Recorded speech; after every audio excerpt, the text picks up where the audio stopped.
Bonjour, bienvenue sur l'Astronome.com. Aujourd'hui, je vous propose d'étudier une partie qui a été jouée il y a peu de temps au plus haut niveau et qui a opposé Magnus Carlsen, le numéro 1 mondial classé à 2837 points Elo, à Wang Hao, le numéro 1 chinois classé à 2739 points Elo.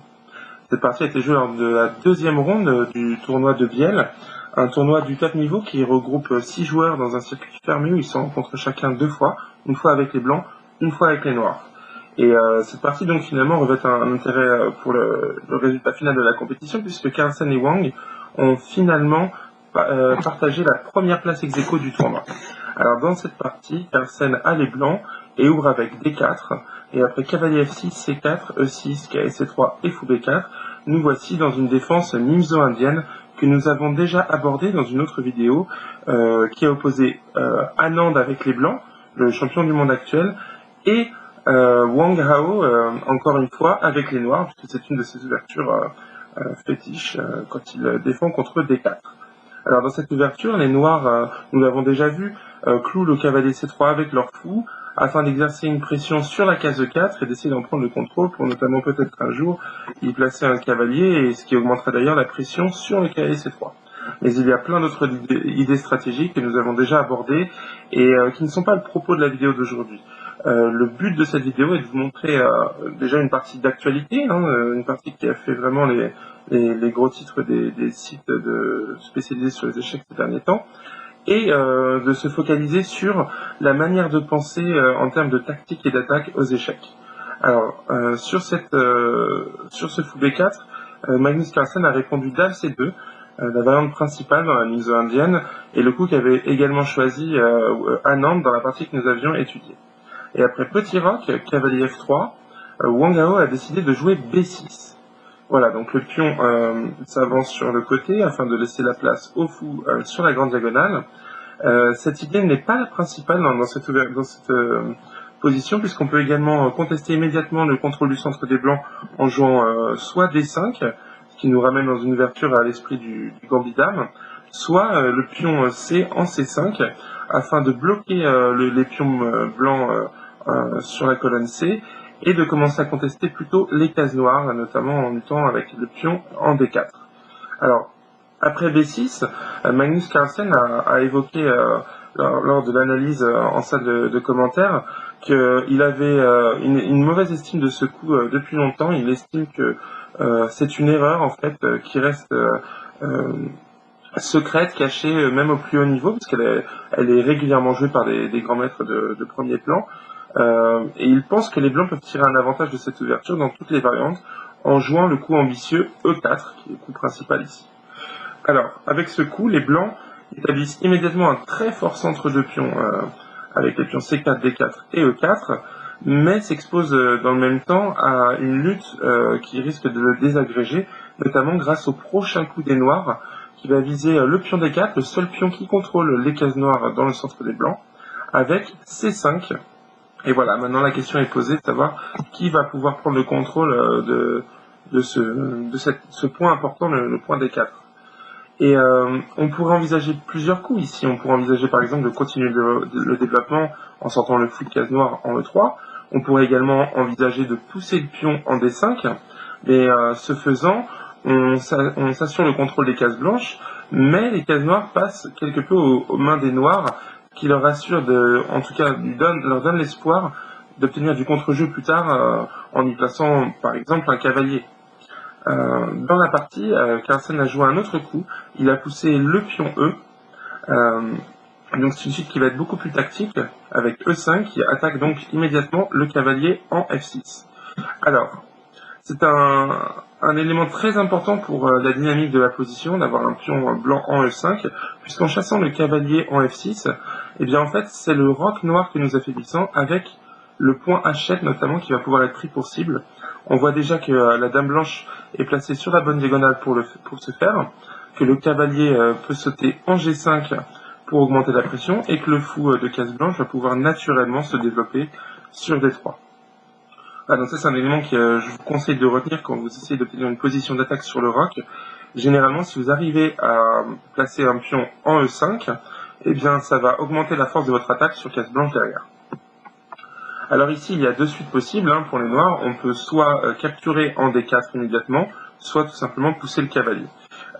Si on prend en D4, c'est une suite qui a déjà été jouée par le passé, qui effectivement assure un bon avantage aux blancs.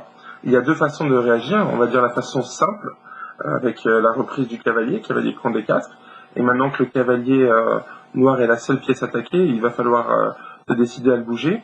Et on n'a finalement qu'une seule case où le mettre, c'est E8, puisque en G4, il va être rechassé facilement à coup de H3 suivi de G4, qui va le remettre en H6 finalement. Je vous montre la variante, comme ça, hop, et G4, et on va voir que ce cavalier, on n'est même pas obligé de le capturer avec le fou de case noire, puisque c'est vrai qu'on peut de cette manière déstructurer le roc noir, mais en même temps on se prive d'un superbe fou dans une position verte. Non, on peut déjà voir que ce cavalier est dominé par le pion en G4 qui le prive de la case F5. Et donc ce cavalier est pour l'instant de toute façon en très mauvaise posture. Les blancs de leur côté dans toutes ces variantes-là, je vais faire un point tout de suite, mais c'est valable dans toutes les variantes qu'on va voir, ont un bon avantage d'espace, notamment grâce à ce pion E5, un meilleur contrôle du centre, notamment grâce au pion C4 et puis un cavalier très beau centralisé au centre de l'échiquier. Tandis que les noirs de leur côté souffrent d'un retard de développement avec une aile dame qui va mettre beaucoup de temps à s'activer. Alors, il y a également une autre suite sur la prise en D4 qui est possible pour les blancs, je veux dire, et qui est en fait un coup du grand maître Chabalov, qui procure un très bon avantage aux blancs, c'est de contre-attaquer encore une fois sur une autre pièce avec A3. Voilà, donc maintenant, le pion attaque le fou, le pion attaque le cavalier, et le pion blanc en E5 attaque le cavalier en F6. Et ici, toutes les suites sont bonnes pour les blancs. Je vais vous donner un exemple. Mettons que les noirs décident de prendre le cavalier avec le pion, D prend C3, et maintenant on capture le fou. Et les noirs se retrouvent obligés, pour ne pas perdre de pion, puisque s'ils poussent simplement le cavalier, on va pouvoir capturer en C3, de prendre en intermédiaire encore une fois, en B2, avec pion prend B2. Et après fou prend B2 et cavalier 8, on peut jouer fou D3 avec les blancs, et on va voir que les blancs ici ont une énorme avance de développement. Deux fous superbes braqués sur le roc noir, un cavalier très bien placé également. Et en fait, dans ce type de position, les noirs vont vraiment souffrir de menaces sur les deux ailes, ce qui va vraiment, encore une fois, illustrer l'importance d'être mieux au centre que l'adversaire. C'est qu'ici, les blancs menacent à la fois simplement de capturer le pion en H7 et en plus sur échec, et surtout, il menace de jouer le fou en E4 pour attaquer sur l'autre diagonale. Et c'est là qu'on voit qu'un fou placé au centre attaque sur deux ailes en même temps. Ici, les noirs n'ont pas vraiment le choix. Par exemple, s'ils jouent simplement un des pions de l'aile roi, en jouant par exemple G6, eh bien, ils vont perdre du matériel immédiatement avec fou E4, attaquant la tour, et le seul coup pour parer cette menace est cavalier C6, puisque si on joue D5, il y a simplement la prise en passant, qui en plus est horrible, puisque maintenant la diagonale du deuxième fou blanc est ouverte jusqu'au roc noir, et il va y avoir des menaces de masse faciles à mettre en place. Et donc, après cavalier C6, on peut jouer B5, et la pièce clouée va devoir se sacrifier pour ne pas perdre la tour noire. Voilà, donc ces suites-là sont complètement à éviter. Ce qui fait qu'après fou D3, le seul coup possible, c'est F5. Et maintenant, les blancs vont pouvoir ouvrir la position, obtenir un jeu positionnel excellent après pion prend F6, cavalier prend F6. Et maintenant, le meilleur coup, c'est B5. Alors, pourquoi B5? Eh bien, simplement parce que ce pion ici fixe totalement la position des noirs à l'aile dame, en privant le cavalier de ses deux cases de sortie, complètement de solutions pour se développer. De plus, les blancs vont pouvoir obtenir une position complètement vissée au centre, en installant rapidement leur cavalier en E5, et leur fou de case noire via A3, ce qui va en plus se faire avec tempo, puisque la tour sera attaquée en F8, en D6, ce qui va permettre aux blancs de gagner complètement le contrôle de la position, écrasant de tous les côtés en fait. Voilà, donc ce genre de position est complètement à proscrire pour les noirs, et c'est pourquoi après E5, les noirs ont préféré jouer cavalier E8. Voilà, donc l'idée des noirs, ça va être de jouer en rebond, puisque pour l'instant, la plupart de leurs pièces sont encore sur leur première rangée, mais ils se réservent la possibilité d'essayer de détruire la structure des blancs avec les poussées D6 ou F6, et d'échanger tous les pions afin d'égaliser les chances au centre. Ici, Carlsen avait de nombreuses options. On peut par exemple envisager le coup simple de développement fou D3, qui est probablement un des meilleurs coups de la position. ou le coup qu'il a joué dans la partie, qui est plus ambitieux, D5. Avec D5, les blancs prennent encore plus d'espace et essayent d'étouffer les noirs, notamment maintenant en privant les noirs de l'échange du pion en C5. Le fou de case noire se retrouve emprisonné ici et n'est voué plus qu'à une seule chose, c'est de s'échanger contre le cavalier C3 au moment le plus opportun. Maintenant, les noirs ont joué E prend D5, ce qui ne me semble pas être le coup le plus fort. Je pense que fou B7 est plus ambitieux, menaçant tout simplement de gagner un pion au centre, avec la prise intermédiaire en C3 si jamais les blancs déclouent ce cavalier. Et maintenant, ils attaquent tout simplement 2 fois le pion qui n'est protégé qu'une seule, avec le pion C4. Je pense que Carlsen ici avait prévu de gambiter ce pion pour obtenir encore une plus grande avance de développement, avec quelque chose comme fou D3, et après H6, petit roc, fou prend C3, dame prend C3, pion prend et fou prend. Il a un pion de moins, mais comme on va le voir, il a d'énormes menaces qu'il va pouvoir créer avec des coups comme fou C2, libérant la case D3 pour la dame, et une fois que la dame se retrouve ici, il va lancer en fait une double attaque sur le fou en D5 qui n'est pas protégé, et sur le roc noir en attaquant en H7. Voilà, donc on voit vraiment tout de suite que les blancs ont un très très bon jeu sur l'aile droit, avec le deuxième fou en plus qui est déjà braqué, qui menace à tout moment de se sacrifier sur le pion H6. Et puis une belle pression qui sera aussi mettable sur la colonne D, avec une tour qui pourra glisser ici, afin de mettre sous pression le pion D arriéré des noirs. Voilà, donc Wang Gao a pris en D5, et après pion prend D6. Carlsen s'est finalement résolu à continuer son développement avec fou G5. À noter qu'il avait encore de nombreuses possibilités. Il pouvait également jouer fou D3, comme nous l'avons déjà vu, ou un coup un petit peu plus ambitieux et qui me semble en fait incorrect d'un point de vue théorique, cavalier G5, un coup d'attaque à tout prix, puisque ça menace déjà mat en un coup avec la dame. En fait, ce coup ne me plaît pas parce que les blancs ici négligent un peu trop leur développement et ça risque de se retourner contre eux. Et enfin, voilà, si on regarde un peu plus précisément les variantes, on peut voir qu'après fou prend C3, B prend C3 et G6, les noirs ne sont pas du tout en danger, puisque maintenant, si on joue des coups comme H4 par exemple, les noirs vont simplement utiliser la colonne E sur laquelle les blancs ont encore leur roi, avec le coup Dame 7, avec maintenant un très bon contre-jeu sur le roi blanc coincé au centre. Voilà. Et si à la place les blancs jouent un coup comme E6, ce qu'on peut essayer de tenter pour affaiblir en fait le point G6 en échangeant son défenseur en F7, les noirs peuvent simplement faire pion prend E6, cavalier prend E6, fou prend, pion prend et D5. Et maintenant en fait les noirs vont être libérés assez rapidement. Ils vont pouvoir passer un cavalier en C6 et l'autre en C7, ce qui va permettre à la fois de protéger le pion en D5 et d'attaquer la nouvelle faiblesse maintenant des blancs, le pion en E6. Alors, il ne faut pas non plus exagérer, les noirs ne sont pas en train de prendre l'avantage, car les blancs aussi ont des atouts, notamment une superbe paire de fous, qui est prête à bondir directement sur le roi noir. Mais voilà, cette position maintenant est assez équilibrée, les deux joueurs ont des chances. Alors dans la partie, donc il a joué fou G5, et après F6, pion prend et cavalier prend, les noirs ont déjà pu replacer un petit peu leurs pièces en jeu avec un bon cavalier en F6 et une colonne ouverte pour leur tour en F8. Grand roc maintenant pour les blancs, un coup très ambitieux, et les noirs en profitent pour poser une question à la dame blanche avec fou prend C3. C'est en fait le bon moment pour prendre.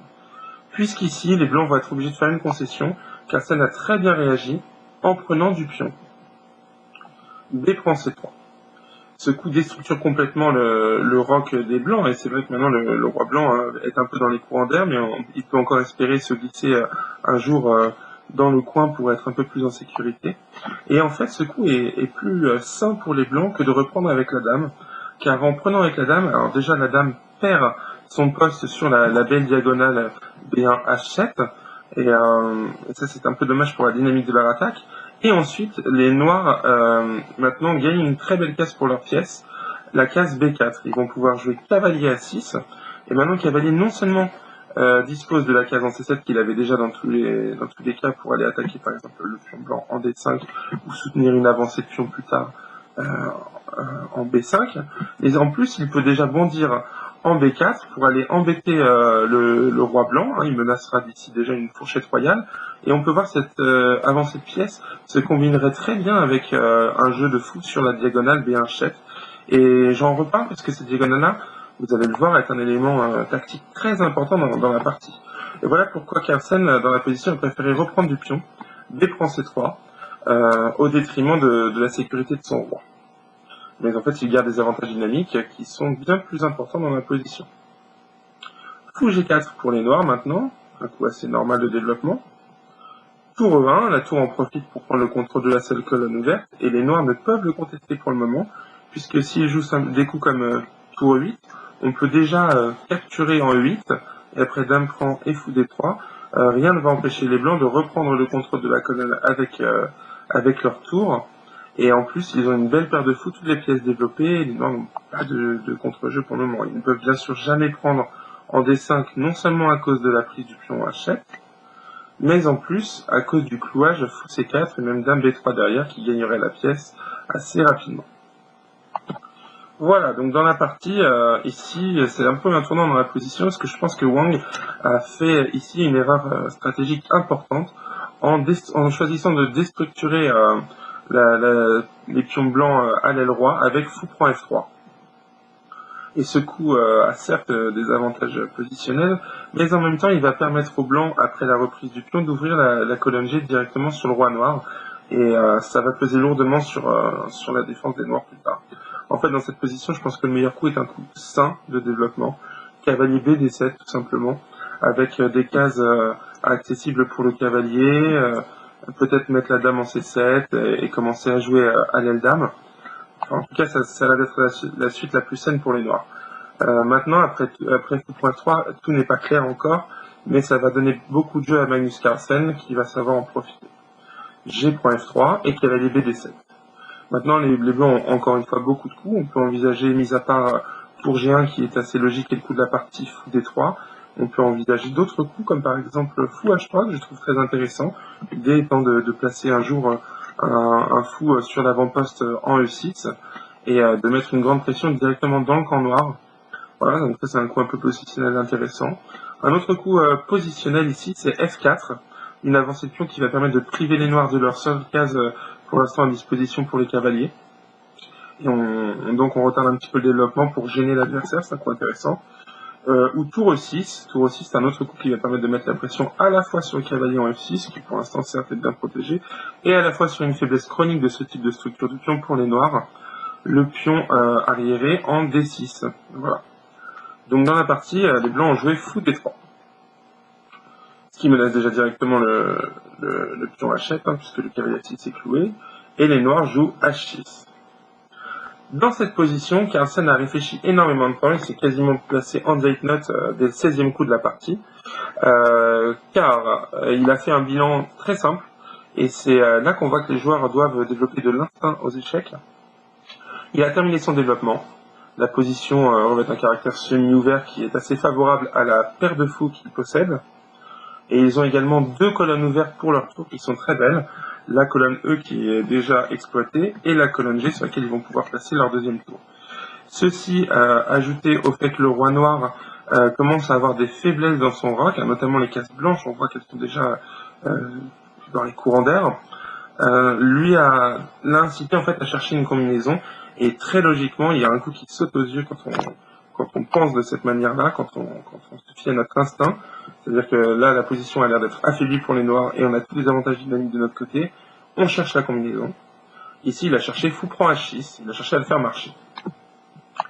En fait, c'est un coup très dangereux qu'il s'est réfréné de jouer, car il a joué de manière très correcte. Avant de jouer le coup qui apparaît d'instinct comme le plus fort, le plus dangereux, il l'a appuyé avec des variantes calculées froidement.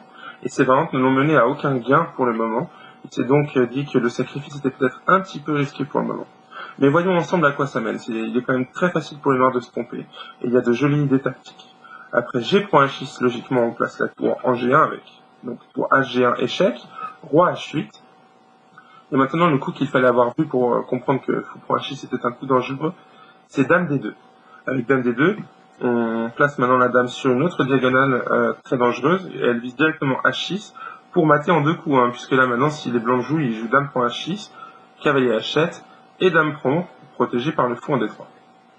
Alors ici il y a deux manières de se protéger, et une seule permet au noir de se sauver, c'est en fait tour F7. L'autre, c'est de jouer le cavalier en G8, et cavalier G8, ça perd immédiatement. À cause de tour prend G8 échec, élimination du défenseur. Et après roi prend G8 et dame prend H6, les menaces sur le roi noir sont vraiment trop nombreuses. On voit déjà dame H7 qui mate. Mais il y a aussi tour G1. Et éventuellement, dans certains cas, il peut y avoir fou H7.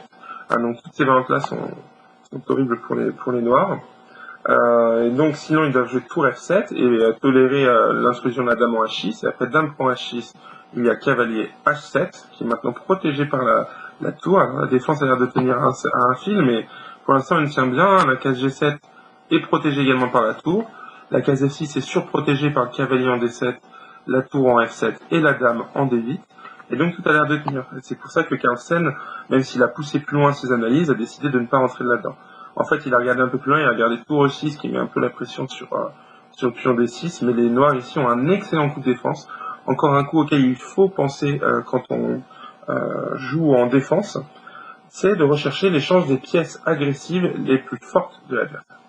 Ici, il joue donc dame F8, ce qui repousse momentanément l'attaque des blancs, puisqu'on ne veut surtout pas échanger les dames, et après dame H5, la partie continue, mais bon, les blancs ont quelques pions pour la pièce en moins et une bonne compensation avec un cavalier en H7 cloué, un roi adverse très en danger et à l'étroit en H8, mais c'est le genre de partie dans laquelle les blancs peuvent perdre également.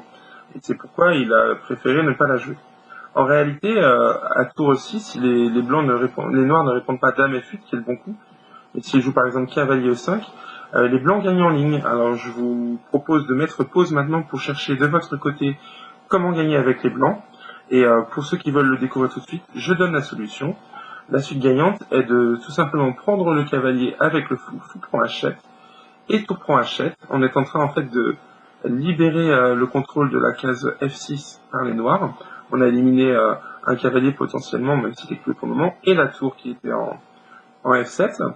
Et vous remarquerez aussi que cette idée est apparue juste parce que les noirs ont supprimé le défenseur, le cavalier en D7 qui défendait également la case F6. Et maintenant qu'il n'est plus là, en fait, cette idée va pouvoir fonctionner grâce à tour E8, un excellent sacrifice de déviation qui empêche la dernière pièce noire qui protégeait cette case en F6 de continuer sa mission. Et après dame prend E8 et dame F6, les blancs matent en un coup, puisqu'il n'y a plus que tour G7 et dame prend G7 et chacun mat. Voilà, donc ces suites ont l'air très intéressantes, mais les blancs ne pouvaient trouver de gain clair. Et donc après H6, Magnus s'est décidé pour le retrait simple pour le moment, fou F4. Ici, Wang Yao ne se laisse pas faire, il décide de chercher un minimum de contre-jeu et sacrifier un pion sur l'aile dame avec C4. C'est une réaction très saine. Quand il y a de toute façon quand les rois ont roqué de côté opposé, les parties se résolvent très souvent, très naturellement, en attaque à tout prix sur le roc adverse, puisqu'on peut se permettre d'envoyer complètement tous les pions qu'on a sur la même aile au sacrifice, sans craindre pour la sécurité de notre roi qui se retrouve de l'autre côté. Et malheureusement, comme c'est vrai pour les deux joueurs, il se trouve que les parties avec roc de côté opposé finissent en course à l'échec et mat. Ce sont des parties très spectaculaires avec énormément de sacrifices pour lutter pour un tempo parfois. C'est celui qui joue qui gagne. Voilà, donc ici les noirs sacrifieraient un pion, et en fait il faut pas prendre, parce qu'après fou prend C4, déjà la colonne C s'ouvre pour les noirs, et on va voir qu'il y a des faiblesses chez les blancs à attaquer, et puis les noirs disposeraient maintenant d'une très belle case en C5 pour leur cavalier, d'où il attaquerait d'autres points importants. Il pourrait par exemple un jour arriver en A4 pour attaquer en C3. Voilà, ça donnerait pas mal de dynamisme aux noirs pour le prix d'un seul pion, chose qu'ils peuvent se permettre dans ce genre de position, et donc Carlsen a décidé, en plus légèrement sous pression autant, de refuser le sacrifice et a joué fou F5, un coup qui vise encore une fois la case 6, tout en gardant un œil sur H. Cavalier C5 pour H1, ce sont des coups très logiques. Le roi maintenant se pousse de la colonne G pour éviter de tomber victime d'un clouage de la tour sur lui-même et de perdre le pion H6 immédiatement. Donc roi H8. Et ici, encore une fois, Carlsen a dû calculer fou prend H6, qui ne fonctionne toujours pas. Et pourtant, c'est sûrement la bonne idée, l'idée tactique clé dans cette partie. Et c'est là qu'on voit l'expérience qu'a ce joueur pourtant jeune.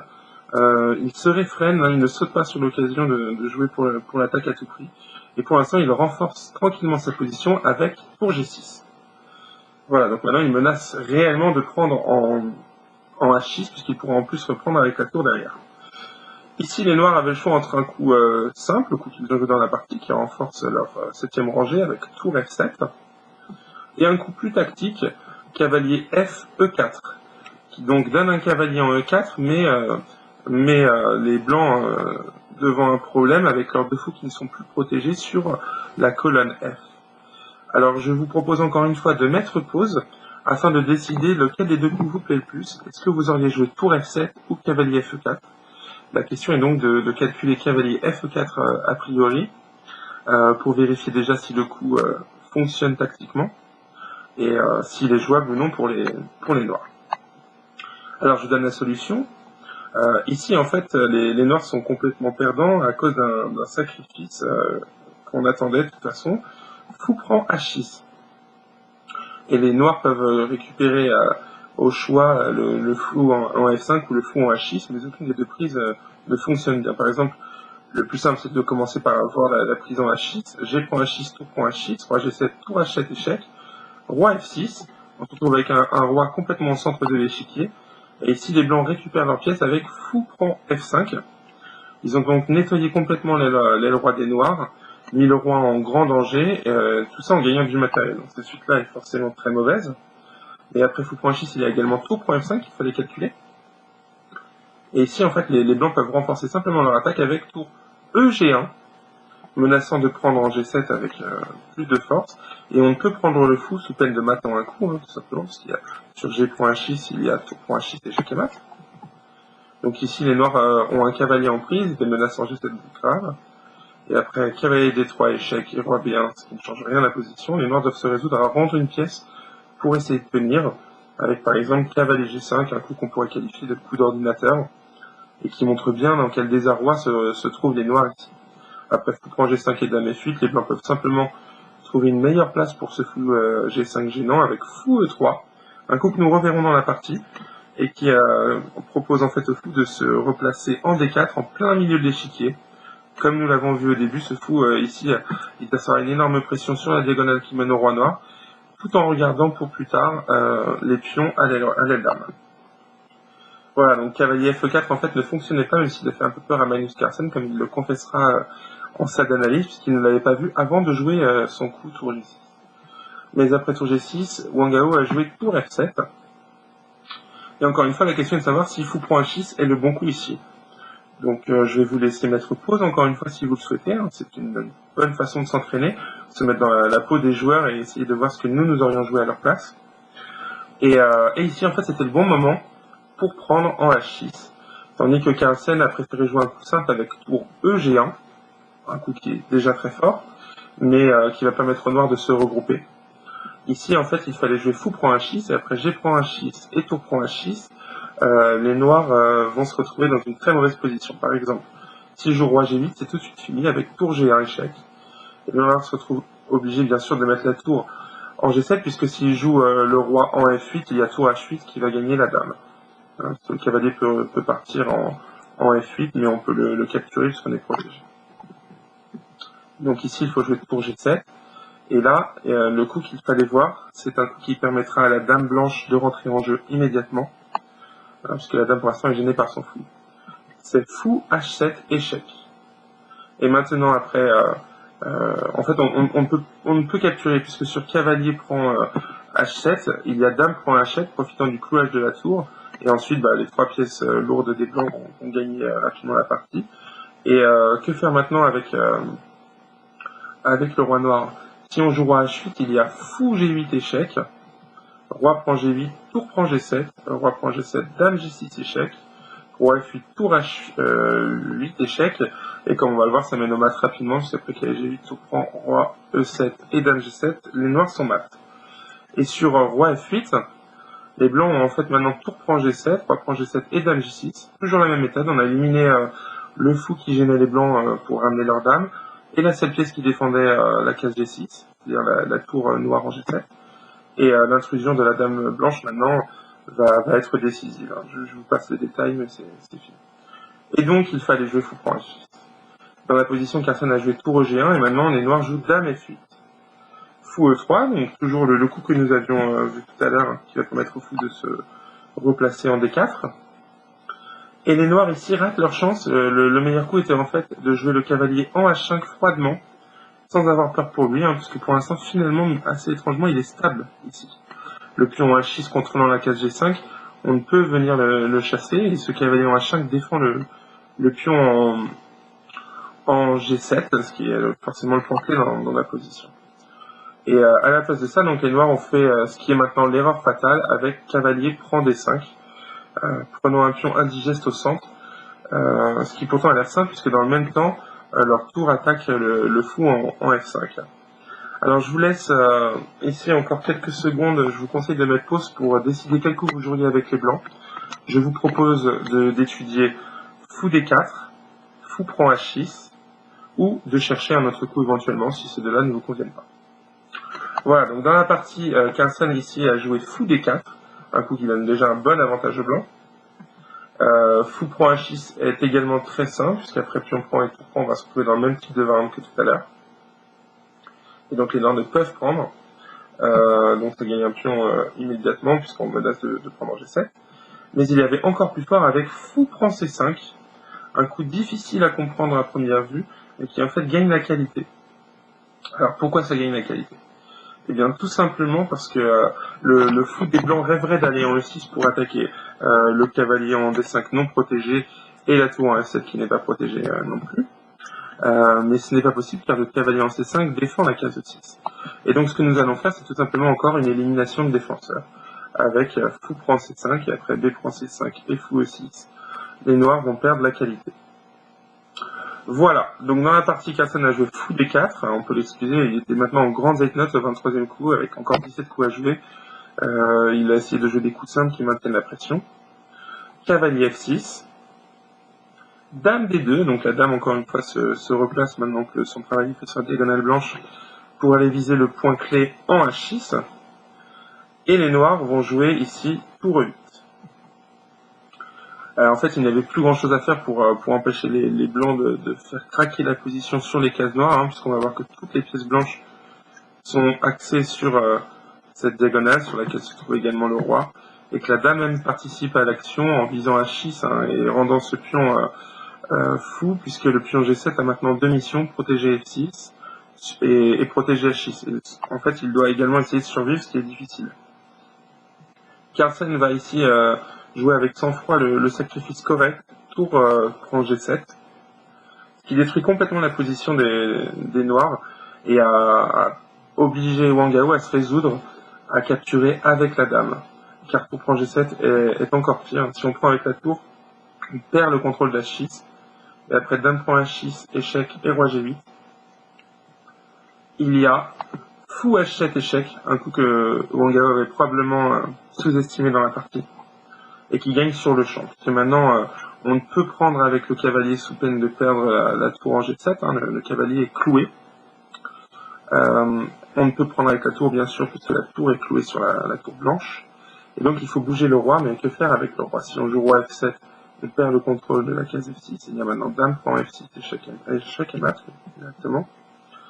Et sur roi H8, on peut simplement prendre le cavalier en évitant l'échange de dames, fou prend F6, ce qui cloue en plus la tour en G7 et promet aux blancs de gagner encore plus de matériel. Voilà, donc ces suites-là sont complètement gagnantes pour les blancs. Et c'est pourquoi Wang Gao ici a dû se résoudre à prendre avec la dame et à perdre sa reine. Après tour prend et roi prend. Alors la position maintenant, on va dire, s'est calmée, l'orage tactique est passé, on peut faire le bilan pour la finale. Le matériel est en fait pour l'instant égal, mais les pièces blanches sont très très fortes, elles dominent complètement l'échiquier, les deux fous sont très forts, sans compter qu'à deux il consiste en une paire de fous qui balaye complètement la position, mais même chacun de son côté exerce une grande influence, et la dame blanche a énormément de points faibles à attaquer, notamment bien sûr le roi noir, le pion H7, le pion D6, et éventuellement des pièces noires qui pourraient traîner et qui vont devoir se regrouper afin de survivre. Donc ici, Carlsen joue dame F4, ce qui met déjà le pion D6 en question. Cavalier D3 échec. Wang Gao en profite pour priver les blancs de leur paire de fous. Et après, fou prend et pion prend. Carlsen joue roi D2. Un petit coup qui met le roi à l'abri et qui menace de gagner un pion simplement. Maintenant, on est dans la finale, donc gagner un pion, quelque chose d'important. Alors bien sûr, les noirs ne peuvent contrer en jouant tour E2 échec, roi prend et tour prend A2, à cause de dame G4 échec, au profit du petit clouage du cavalier en F6. Et après roi F8, il y a dame E6, qui menace à la fois le cavalier en F6 avec le fou, et la tour en A2, hein. Et donc encore une fois, on voit que les thèmes tactiques qui permettent de monter de belles combinaisons sont très simples. Généralement, il s'agit des pièces non protégées. Et donc après roi D2, les noirs ont joué roi G6, roi prend D3 et tour E6. Donc les noirs essayent de se regrouper, c'est ce qu'on appelle une forteresse, une position inexpugnable dans laquelle les blancs qui manquent un petit peu de coups de pion pour faire sauter les verrous pourraient avoir du mal donc à concrétiser leur avantage. Mais il reste quand même le joli pion H qui va pouvoir venir à l'aide et contrôler un peu plus de cases autour du roi noir avec H4 et tour F E7. H5 échec, roi F7 et dame F5. Alors avec dame F5, on va voir tout simplement que les blancs menacent de jouer la dame en G6 et de rentrer complètement dans la position des noirs. Et en plus, ils protègent leur pion en H5 qui n'était pas. Et ça force les noirs en fait à faire encore une concession de matériel et à jouer tour E5. Leur espoir étant donc de jouer fou prend E5, tour prend E5. Et dans cette position, on sait qu'un cavalier est un excellent défenseur contre une dame. Et la tour bien protégée va essayer de défendre complètement la position noire par la 5e rangée. Mais en fait ici, Carlsen a trouvé une combinaison encore plus forte. Je vous propose de mettre pause pour la dernière fois de la partie et de chercher la combinaison finale de Carlsen. Alors ici, en fait, il a joué dame G6 échec, attaquant le cavalier, forçant les noirs à jouer roi en E6. Et son prochain coup, c'est F4, qui a forcé l'abandon de Wang Gao. L'idée étant qu'il faut protéger le cavalier F6 contre la double attaque qui va venir de la dame et du fou. Et après tour F5, fou prend et tour prend. C'est maintenant la tour noire en F6 qui va tomber à cause de F5 échec. On profite encore une fois du clouage. Ça force le roi à venir en E5 pour protéger sa tour. Et maintenant, il y a le deuxième pion blanc. Donc les pions doublés finalement auront sonné le glas de la position noire avec F4 échec. Un sacrifice qui va éloigner le roi de la défense de la tour et fait craquer donc la défense des noirs. Voilà, j'espère que cette partie vous a plu. Elle nous a permis de mettre en avant le type de raisonnement et la manière de penser les positions.